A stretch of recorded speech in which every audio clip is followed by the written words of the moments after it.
UP में corona मरीजों की तादाद में दिन ब दिन इजाफा होता जा रहा है। कोरोना वायरस के बढ़ते हुए खतरात के पेश नजर रियासती हुकूमत ने शनिचर और इतवार यानी कि वीकेंड लॉकडाउन का ऐलान कर रखा है। लेकिन कोरोना वायरस के खतरात और लॉकडाउन के दरमियान ही हुकूमत ने आज पूरी रियासत में कंबाइंड बीएड दाखिला इम्तिहान मुनक्किद कराया है। सिर्फ इलाहाबाद में ही 25,000 से ज्यादा तलबा ने बीएड में दाखिले के लिए इम्तिहान में शिरकत की है। दाखिले इम्तिहान के लिए शहर में कई कॉलेजों को इम्तिहान मरकज बनाया गया था। बीएड में दाखिले के लिए इम्तिहान 2 पालियों में मुनक्किद कराया गया। पहली पाली सुबह 9 बजे 12 बजे तक और दूसरी पाली दोपहर 2 बजे से 5 बजे तक की मुकर्रर की गई थी।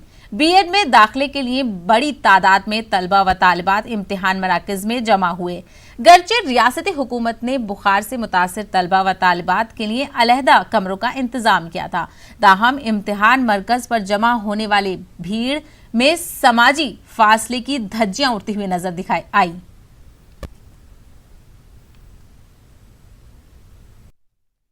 कोरोना महाकाल में हम लोग अपनी मैडम की परीक्षा दिलवाने आए हैं और हम मेजा से आके यहाँ परीक्षा दिलवा रहे हैं, जो कि यहाँ सर आने में काफ़ी कठिनाइयों का सामना करना पड़ा। जैसे रास्ते डाइवर्ट कर दिए गए हैं और आम काफ़ी परेशानियों का सामना करना पड़ा।